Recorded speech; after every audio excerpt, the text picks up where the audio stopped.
Hello, this is Dread from Last Epic Builds. In today's video topic, we will be showcasing my build for the recent Hardcore Rogue Vision tourney.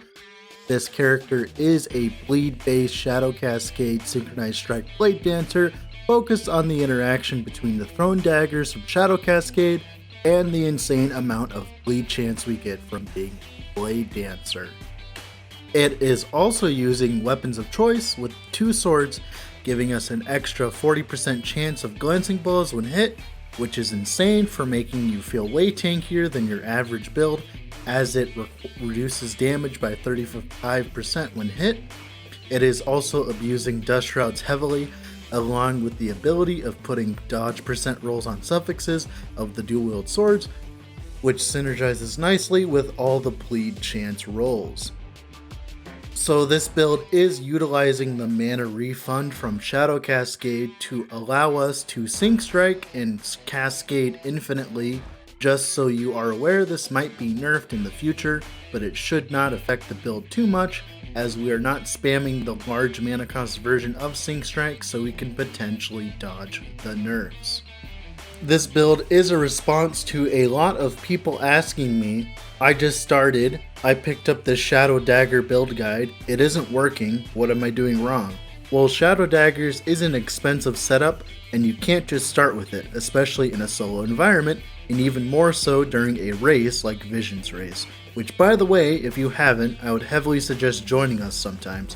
Vision holds this race almost every weekend, from Friday morning all the way to Tuesday morning, and the highest arena ranking wins. It is just for fun, but it is an amazing excuse to try out a new build or just have some fun for a weekend.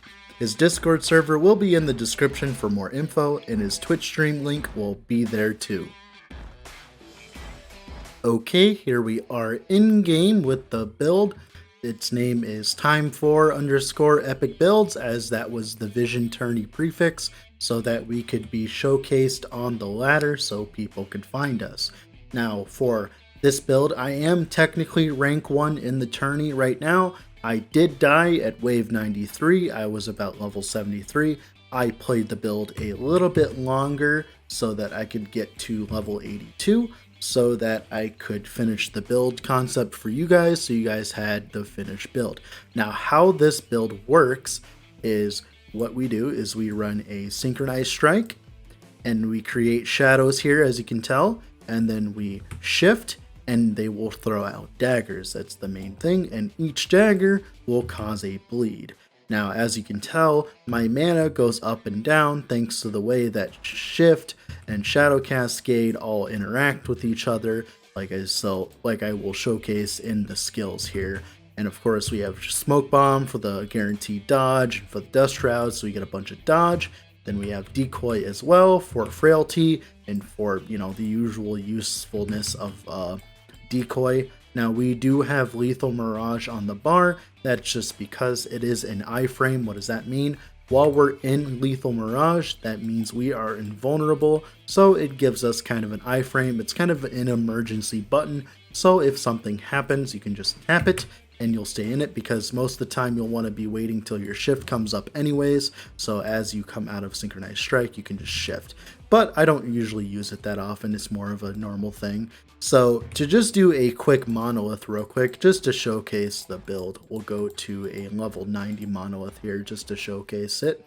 So the reason why I like this build so much is it's balanced in terms of being fast in arena and monoliths. This is the first time I've played one of the quote-unquote broken Blade Dancer builds, i.e. the interaction between Synchronized Strike and Shadow Cascade. So please forgive me if I don't know everything about this setup, and if you know more, please tell me in the comments. But this is my first time playing this kind of build, but I'm very impressed at how low of a budget I actually have and how well it's performing.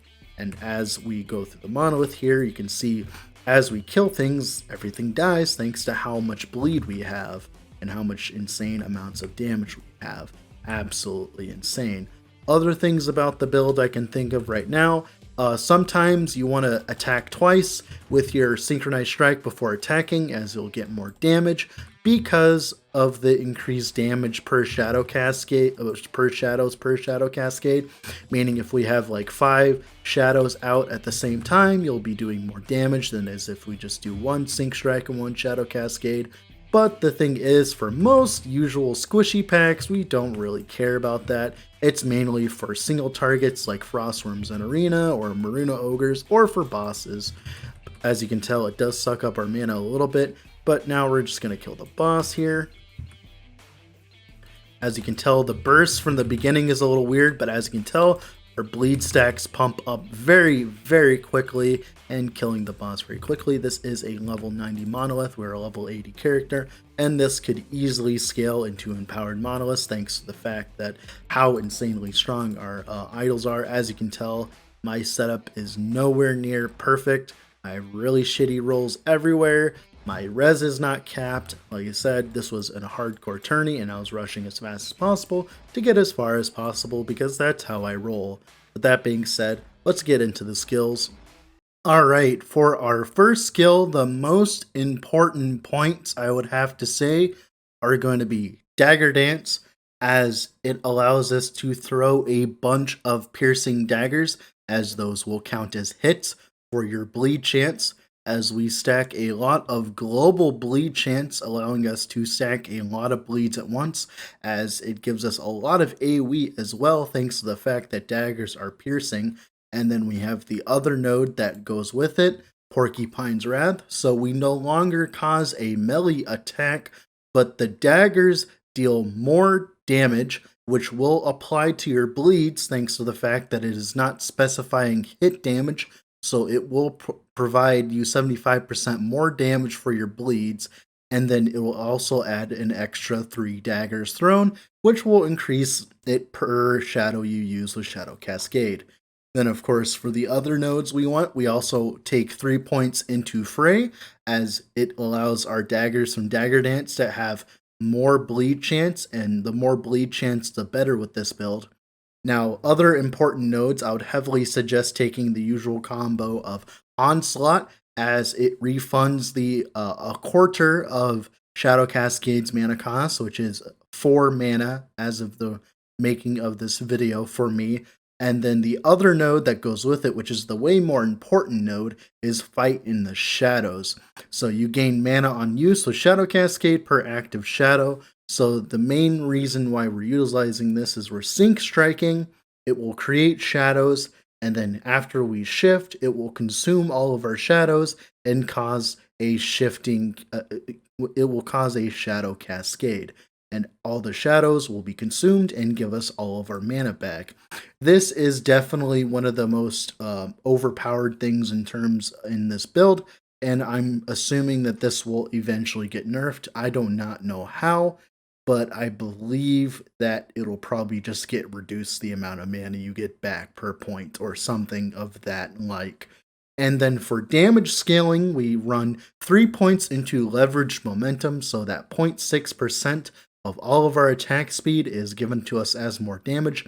So my current setup, I'm about at 150% attack speed, which is about 80%-ish more damage for us. It depends on what buffs we have on at the time.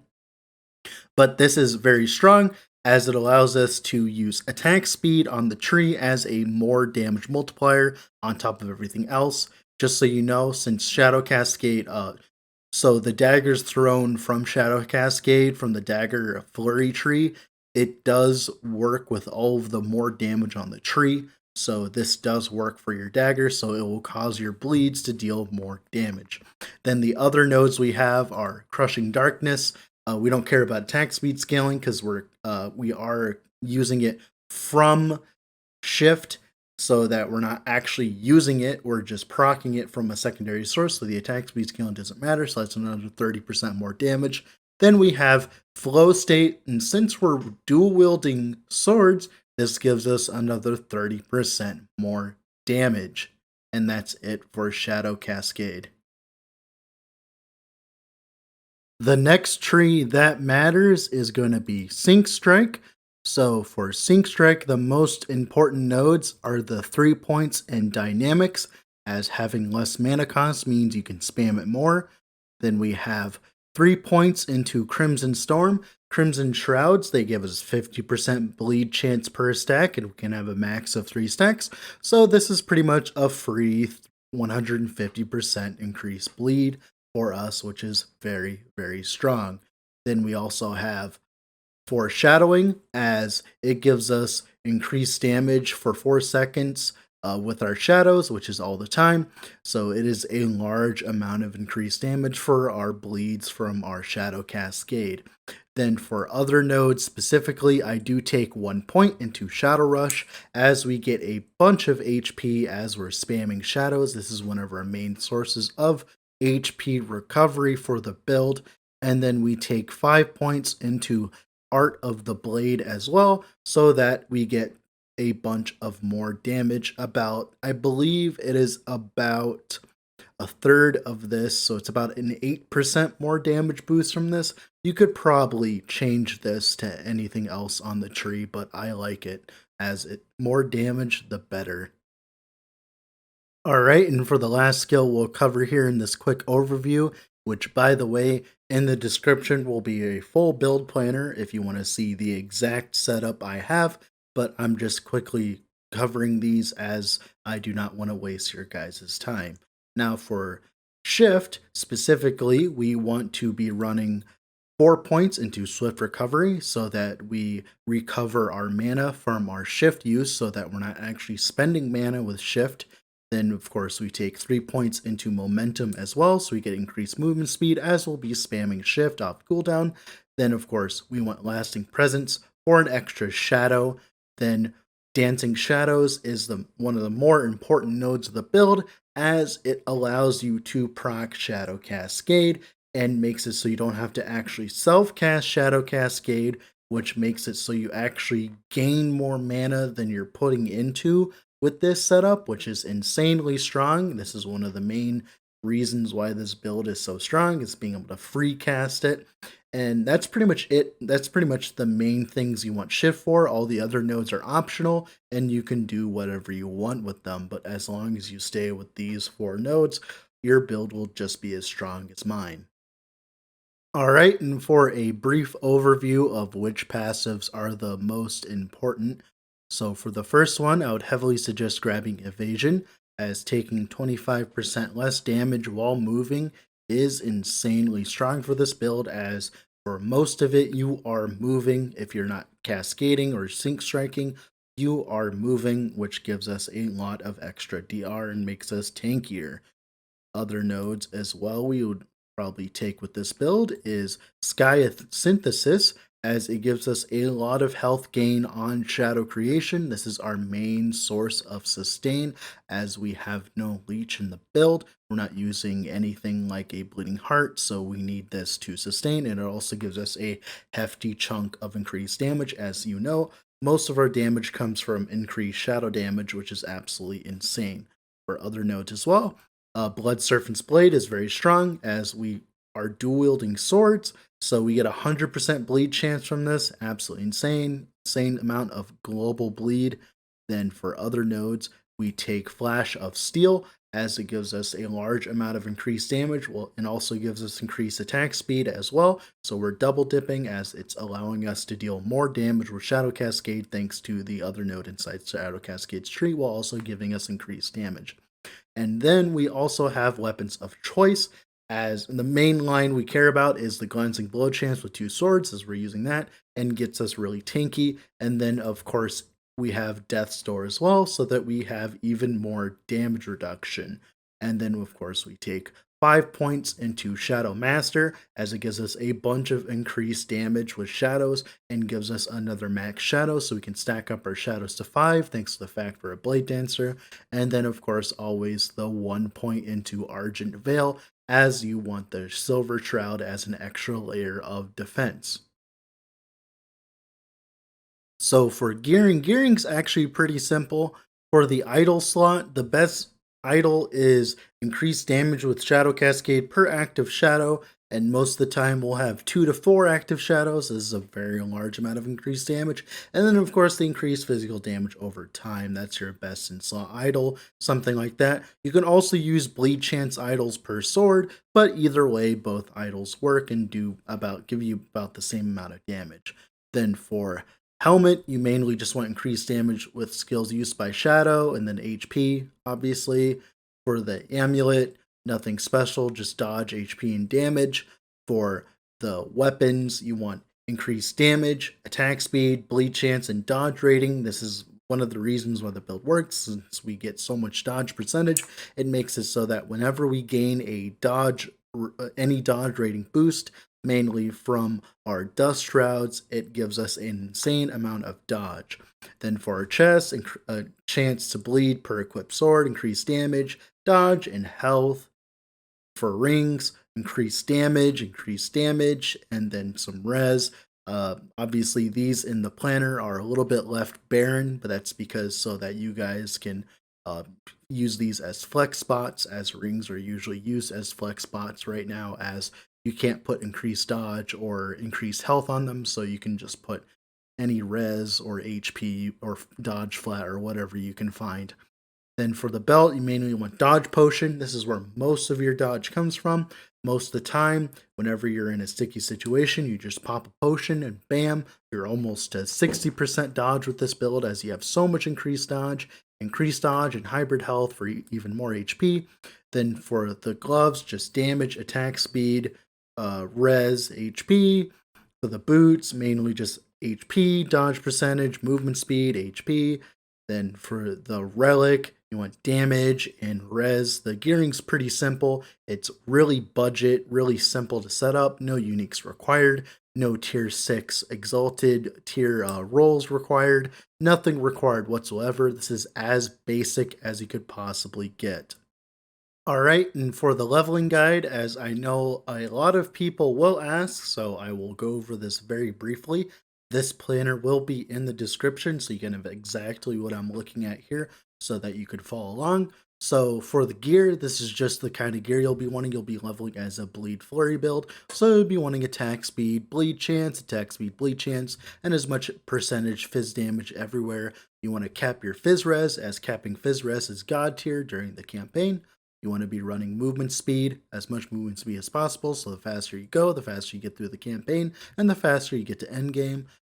Boots, you want movement speed, and then whatever else you can find on gear is acceptable.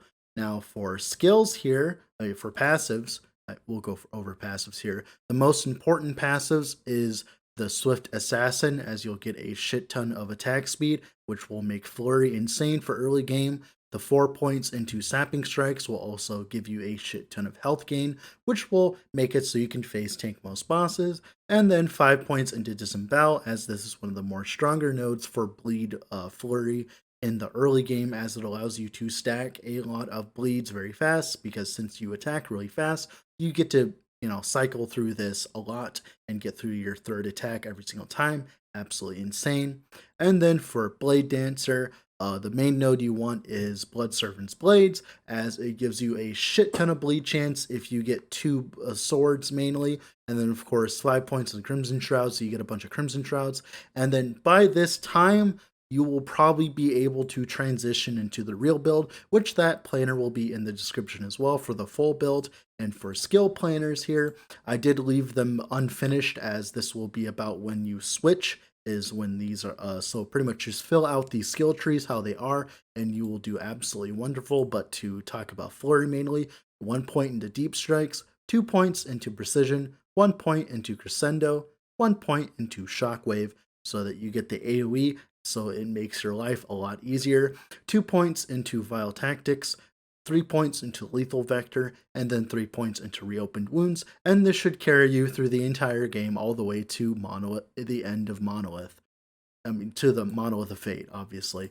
Then, of course, for Shift, by this time, when your Shift tree looks like this, and your Cascade tree looks like this, you'll be ready to swap into into the build, and then you'll go to you'll unspec Flurry, obviously, and use a different skill. and then you'll respec your passive tree to the other build planner and set everything up for the other build planner. And that'll be when you turn on your loot filter as well, which by the way, that will be in the description as well when you turn it on for monoliths so that you can start grinding for the gear. And with that being said, that's pretty much it for the leveling guide.